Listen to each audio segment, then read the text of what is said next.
Se trata de recomenzar. Se trata de transformación. De tener la seguridad que no fui tan lejos para que Dios no pudiera alcanzarme. Se trata de perdón. Se trata de restauración. Se trata de recomenzar. Yo soy Sebastián Soares, pero desde niño me conocen como Bastos.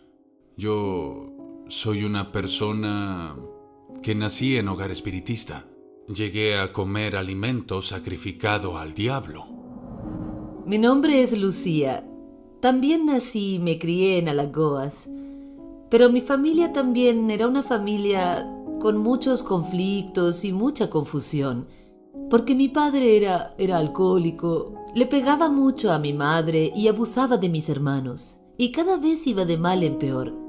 Y al conocer a Bastos, yo me daba cuenta que mi hogar sería diferente.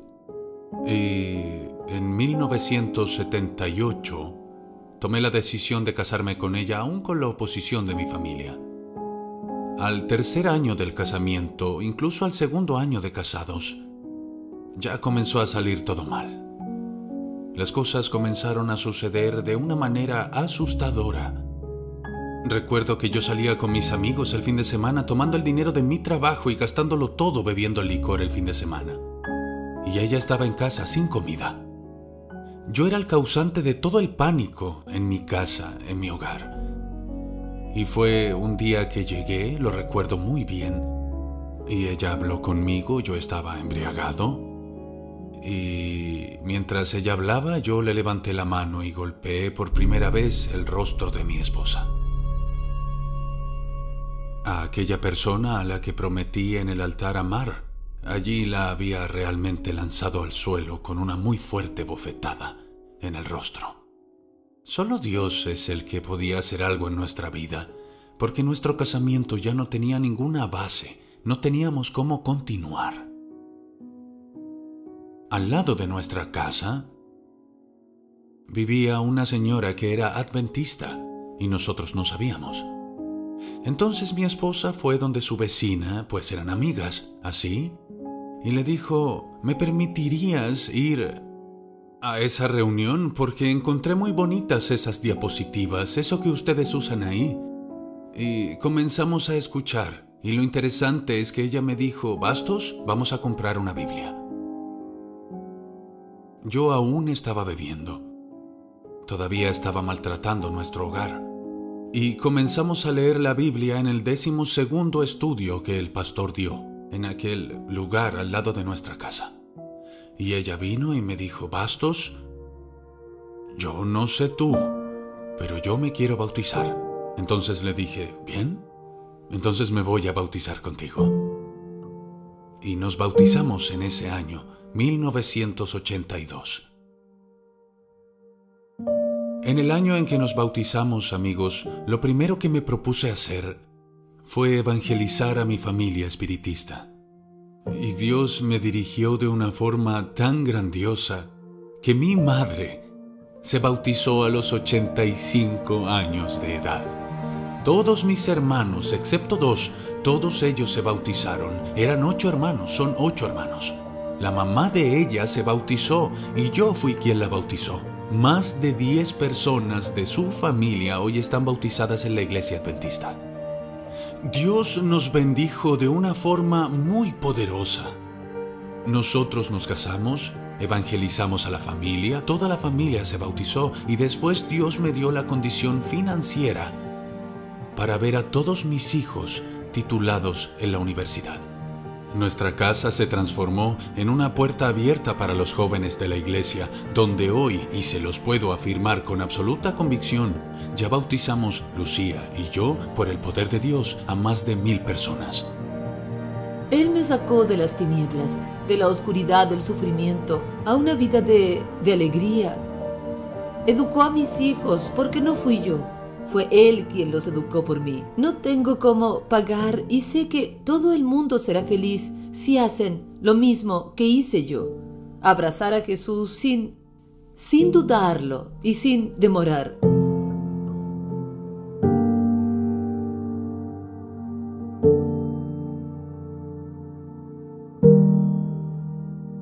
hermosos testimonios seguimos viendo en esta serie especial Restaurados en Cristo.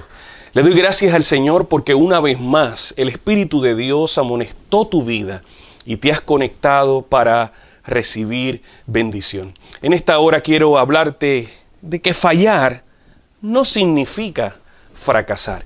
Y estoy más que seguro que cuando comparta estas historias contigo, podrás conectar con la realidad de lo que no siempre es fallar y entender que es fracaso. ¿Cuántos de ustedes recuerdan la primera vez que intentaron andar en bicicleta? De verdad que el que aprende una sola vez a correr su bicicleta, la podrá correr el resto de sus días.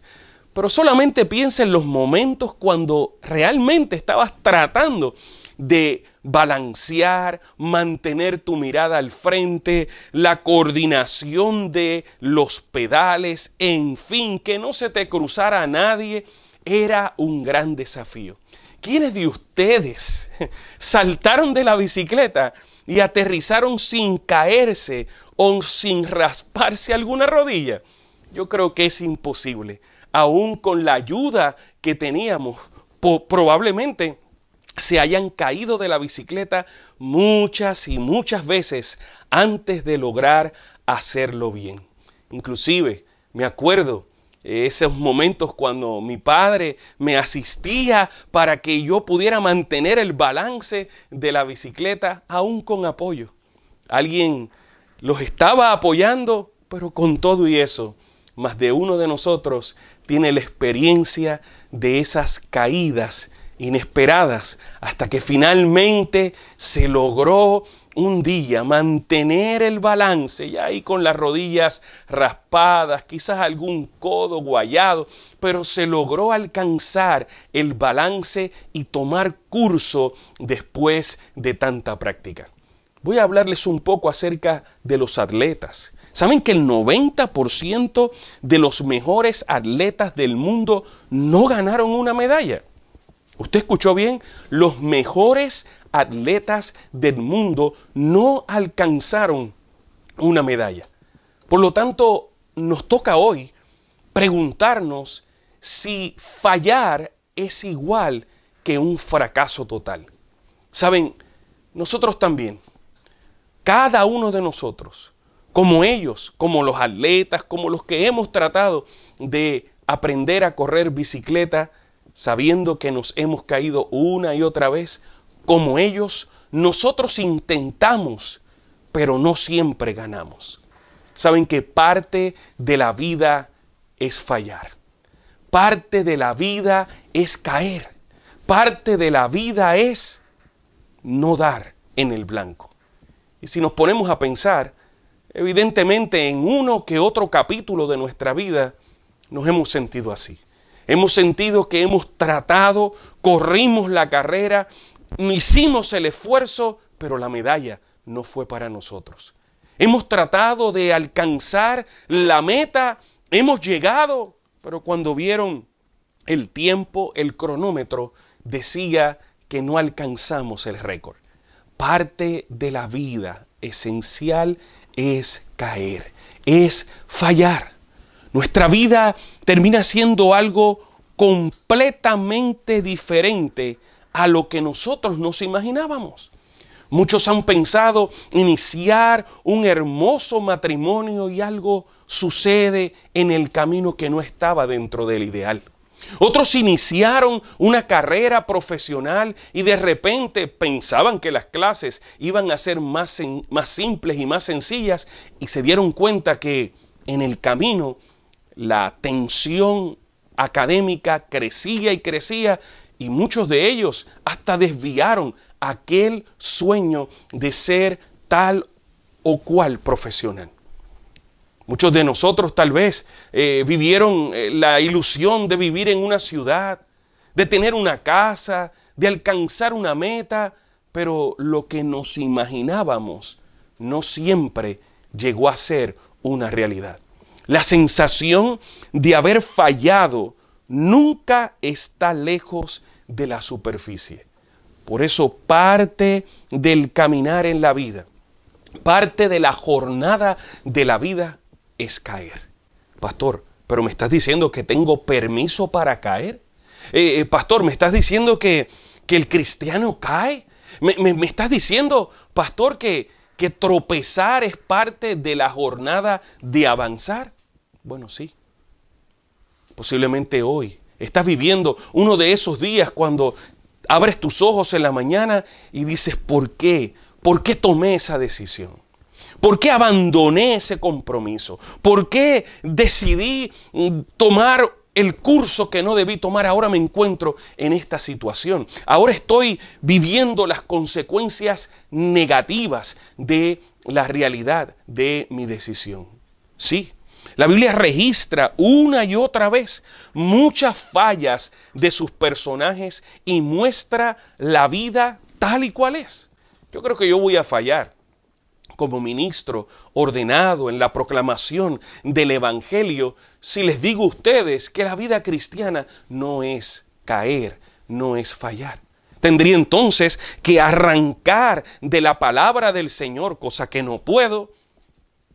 Por si ustedes pecan, abogado tienen. ¿Qué está diciendo? Ahí está diciendo que en el camino voy a tropezar, que en el camino tomaré una decisión lamentable que me llevará a consecuencias tristes y negativas.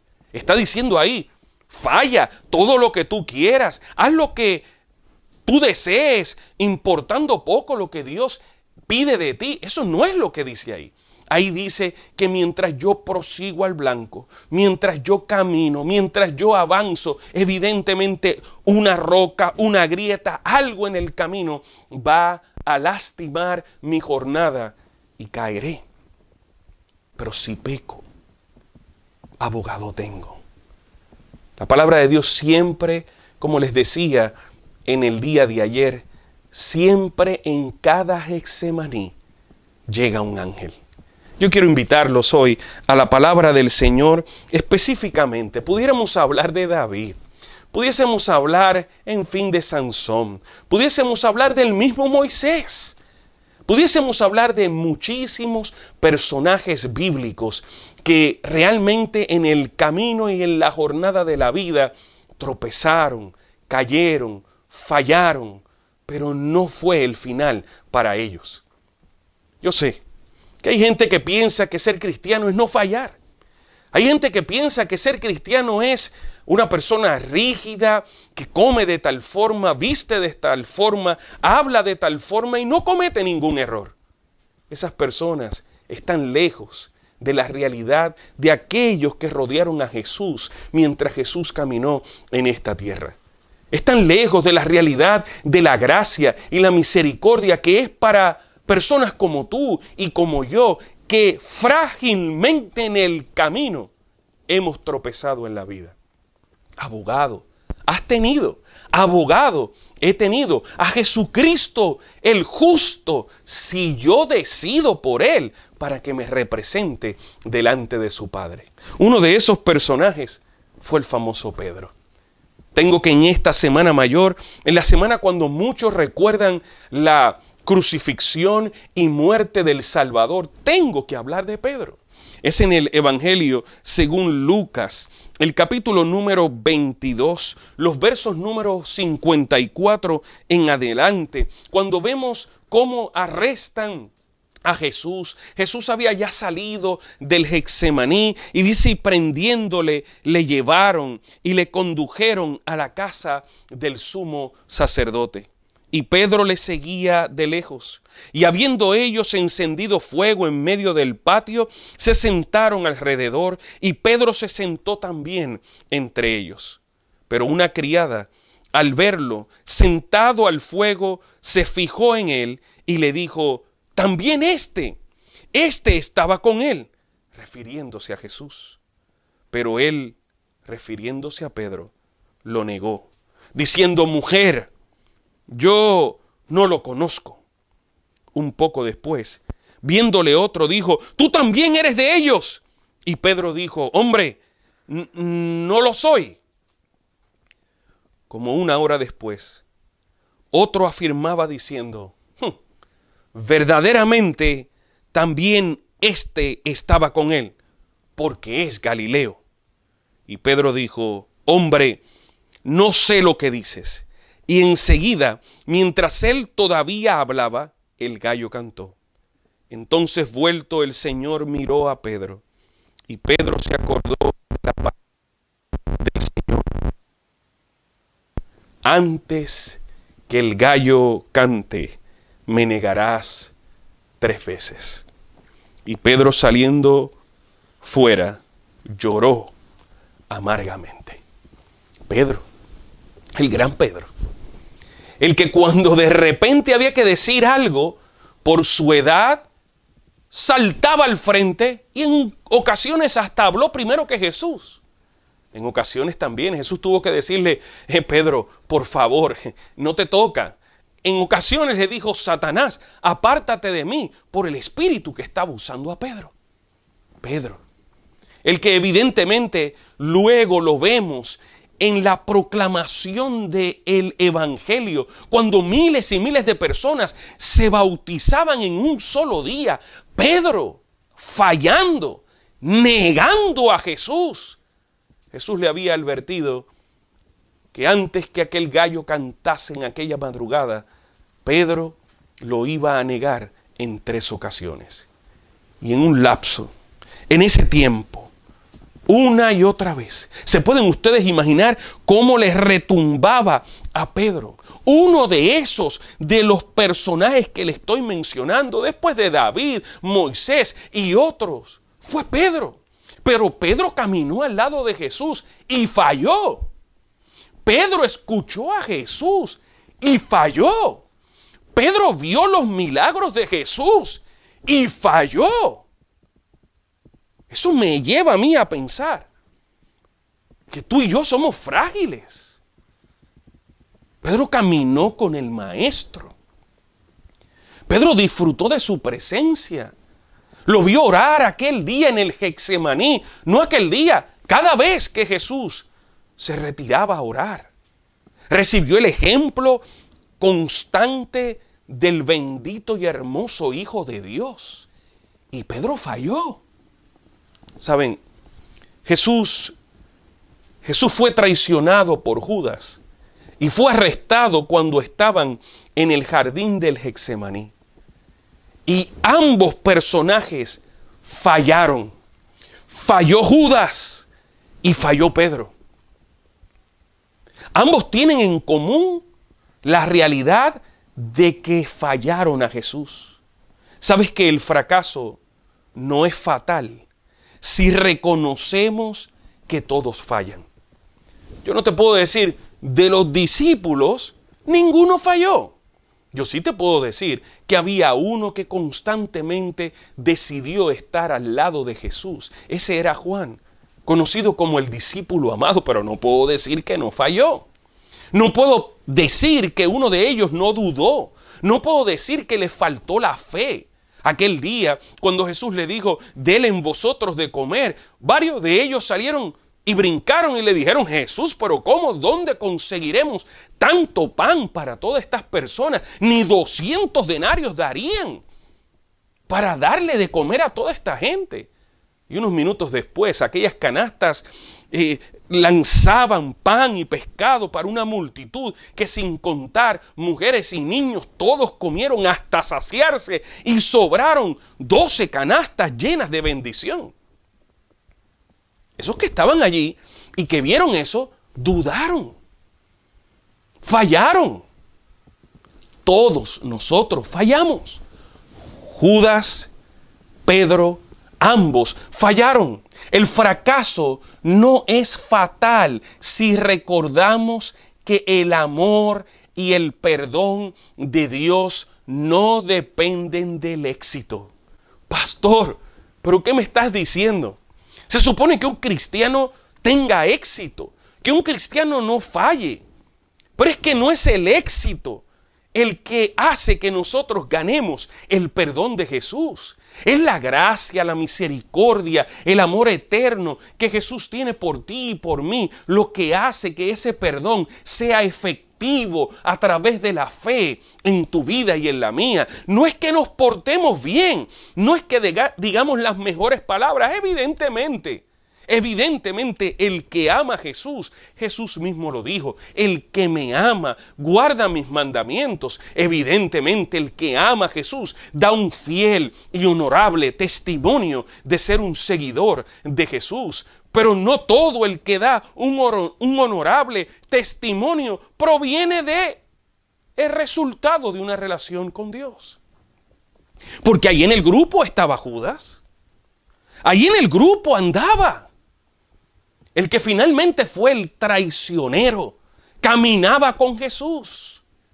Y de lejos la gente podía decir, ese es su seguidor, ese cree lo mismo que el maestro predica, vive a la altura de lo que el maestro predica, pero la realidad no fue así.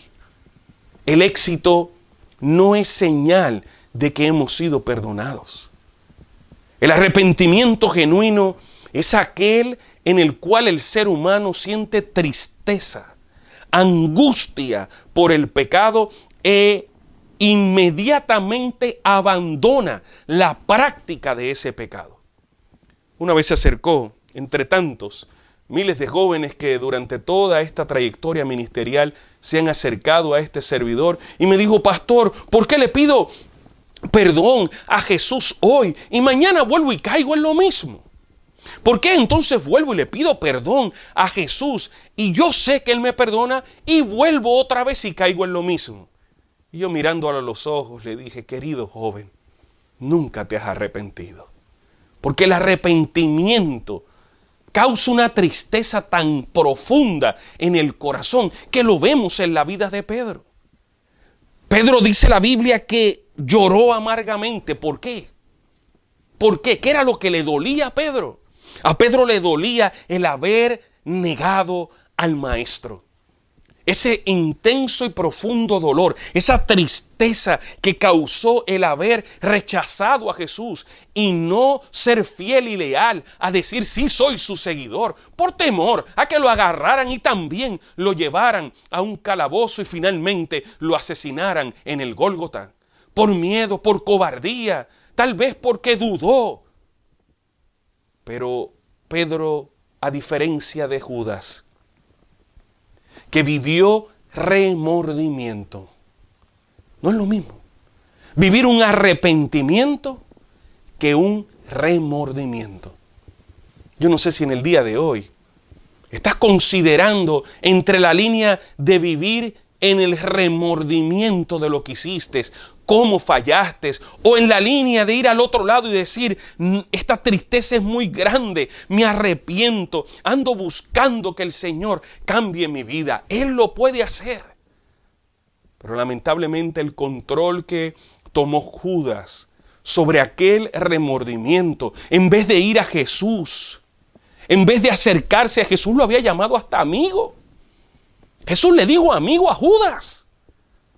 Pero en vez de solicitar la gracia disponible en la vida de Jesús para Judas, la misma gracia estaba disponible para Pedro. En vez de salirla a buscar, tomó control de aquel remordimiento. Aquel remordimiento tomó control de él. Y usted y yo conocemos la historia, cómo agarró una cuerda y en un árbol puesta en su cuello se ahorcó aquel día.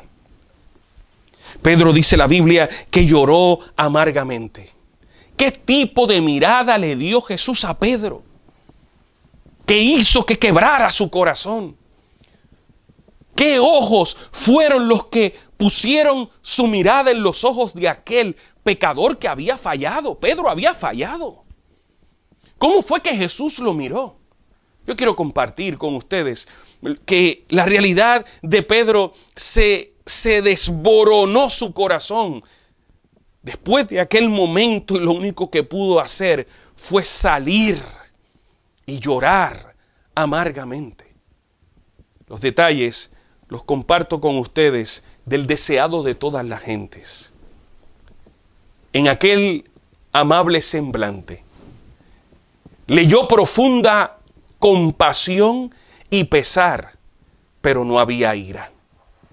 Al ver ese rostro pálido y doliente, esos labios temblorosos, esa mirada de compasión y perdón, su corazón fue atravesado como por una flecha. Su conciencia se despertó. Los recuerdos acudieron a su memoria y Pedro recordó la advertencia: Simón, Simón, he aquí, Satanás os ha pedido para zarandearos como a trigo, mas yo he rogado por ti que tu fe no falte. ¡Qué momento! ¡Qué mirada! Cuando esa compasión y esa misericordia trascendió al corazón de Pedro y quebró a aquel hombre rudo, mal hablado. La Biblia dice que negó a Jesús maldiciendo. No vayan ustedes a pensar que cuando le preguntaron a Pedro fue: con permiso, sé que está disfrutando de una fogata, buenas noches, bueno, ya es de madrugada, ¿usted era uno de los que andaba con Jesús? No, era una acusación directa, y las contestaciones de Pedro, un hombre rudo de la costa, era un hombre que levantaba su voz y con maldición contestó hacia atrás: yo no soy. ¿De dónde usted saca eso que está diciendo? Usted está equivocado. Sí, lo vimos. Ese es uno de los Galileos. He dicho ya en 2 ocasiones que no soy. Era un hombre rudo. Aquel día él no contestó: gracias por la pregunta. Me está dando la oportunidad de decirle no. Fue un momento muy, muy íntimo. Y ahora aquella mirada con compasión, aquella mirada con perdón, aquella mirada con ausencia de ira. Si alguien podía estar enojado con Pedro, era Jesús. Si se lo avisó, era un buen momento, y algunos de nosotros somos así. Era un buen momento para decir: te lo dije. ¿Te diste cuenta? Antes que ese gallo cantase, me negaste. Nunca debí haber confiado en ti. Pero aquella mirada fue de perdón. Aquella mirada fue de compasión. Aquella mirada fue la realidad que marcó que ese fue el punto de inflexión en la vida de Pedro. Eso fue lo que hizo que la vida de Pedro quebrara, que la vida de Pedro tuviese un giro, que aquel momento de vulnerabilidad, aquel momento íntimo, hizo que su corazón quebrara y la gracia salvadora de nuestro Señor Jesucristo fuese soberana en la vida de aquel hombre tan rudo y tan áspero. Yo te voy a decir algo: sin ese quebrantamiento no valorizamos la gracia. El pecado lo que hace es quitarnos la dignidad. El pecado lo que hace es desformarnos. El pecado nos torna rudos, crueles, ásperos, fríos. Y no es hasta que el golpe de la gracia, de tanto amor versus tanto pecado, eso fue lo que ocurrió en el Calvario. En el Calvario la gracia y el pecado se encontraron y alguien murió. Alguien murió y expiró en aquel madero. La fuerza del pecado y la fuerza de la gracia colapsaron en aquel Calvario. Y alguien murió por gracia, por misericordia. Y ese quebrantamiento ocurre en la vida de los que buscan a Jesús. Eso no ocurre en la vida de los que viven con remordimientos por ahí.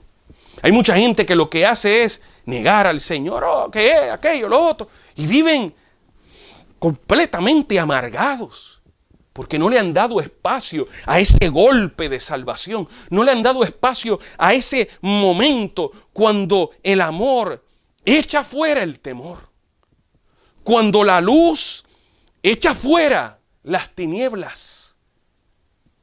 Y siguen evadiendo, esquivando. Y no se rinden. Lamentablemente, muchos llegará el fin y no decidirán por Jesús. Las consecuencias las tendrán que vivir. Pero tú que me estás escuchando, que has entendido que fallar es parte del camino, yo te tengo una buena noticia. Hay perdón en Cristo Jesús. Hay una nueva página en Cristo Jesús. Hay oportunidades en Cristo Jesús hoy, ahora. El día de ayer pasó, el día de mañana no sabremos si vendrá, pero hoy es el día de salvación, hoy es el día de quebranto, hoy es el día cuando esas lágrimas tienen significado y Jesús conoce tu corazón, el mundo, mira lo que está delante del ser humano, mas Jehová mira tu corazón y anhela en el día de hoy iniciar una transformación como la hizo en la vida de Pedro. El fracaso no es fatal si aprendemos y crecemos con nuestros fracasos. Caerse es parte de la vida, pero no hay justo que se caiga sin que Dios extienda su mano, lo levante. Y de ese fracaso usted entonces mire el horizonte y se da cuenta que un nuevo día ha amanecido por esa gracia y esa misericordia. Y así como en la vida de Job, que lo pasó difícil, le fue quitado todo, Dios multiplicará, bendecirá al fiel que constantemente mantenga su dependencia en las manos de aquel carpintero divino. Esa oportunidad la tienes tú, la tengo yo. El fracaso no es fatal si dejamos atrás nuestras fallas. Aquel muchacho que se acercaba y me decía, pastor, pero otra vez tengo que pedirle perdón al Señor por lo mismo. No había dejado la falla. Volvía otra vez y la adquiría. Pedía perdón y volvía otra vez y la adquiría. Lógicamente porque nunca se había arrepentido. Pero el verdadero arrepentimiento abandona la práctica, abandona la decisión malsana, abandona la decisión de vivir lejos de Dios. Eso es pecado, vivir sin Dios, vivir lejos de Dios. Las fallas son parte del camino, pero es necesario que las abandonemos. Cada uno de nosotros fallará una y otra vez. A veces fallaremos incluso con el Señor. Y cuando lo hagamos, Satanás nos dirá que no existe solución, que nuestro futuro está destruido. Pero eso no es el mensaje de Dios para nosotros. Dios tiene un mensaje de esperanza. Si pecamos, abogado tenemos a Jesucristo el justo. Podemos nosotros aferrarnos a esa bendición. La vida de Pedro evidentemente cambió. De aquel hombre que maldecía, Dios lo tornó en un hombre que proclamaba la palabra del Señor. Nunca debemos usar el fracaso como excusas para no intentar de nuevo. Es que caigo y vuelvo y caigo. Hasta que no caigas en los pies del Nazareno, tu vida no va a cambiar.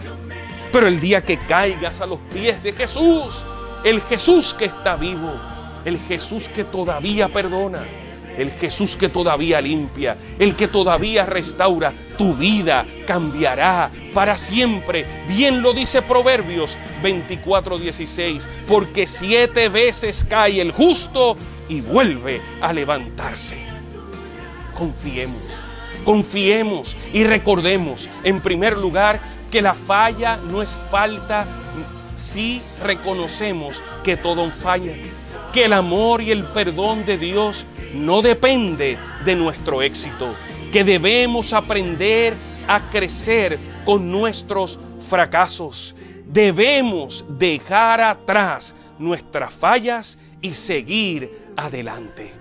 Necesitamos confiar que todavía Cristo restaura vidas, que todavía Él puede hacer un cambio radical, completo, para gloria y honra de su nombre. Que el Señor te sepa bendecir como Él anhela hacerlo. Y que en esta hora, si has fallado, no vivas con remordimiento. Ve a Cristo y Él cambiará tu vida para siempre.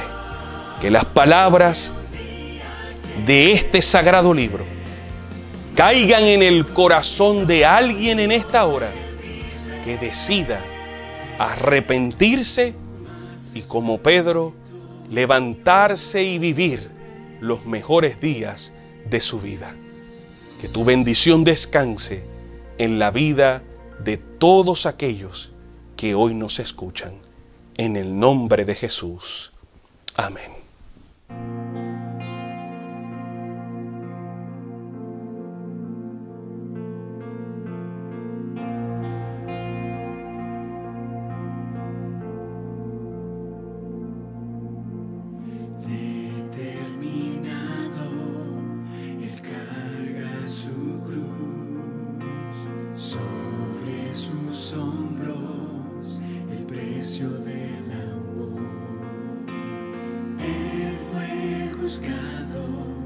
Condenado a morir, y en su faz las marcas del sufrir, clavos en tierra, sangre a derramar. El Rey del infinito en la cruz se humilló, inmenso sacrificio. De vida al pecador se entregó, en mi lugar me amó,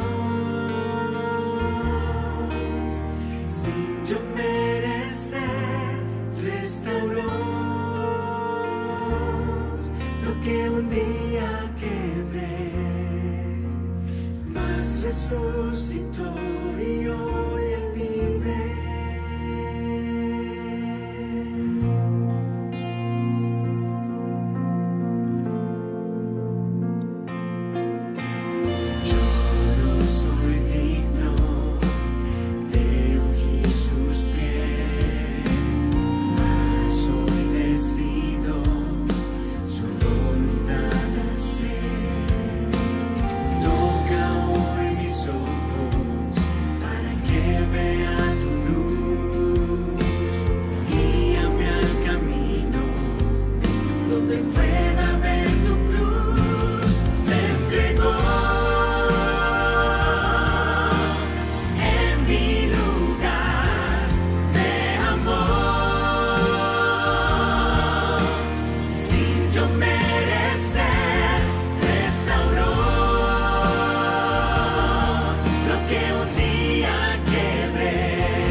Resucitó y hoy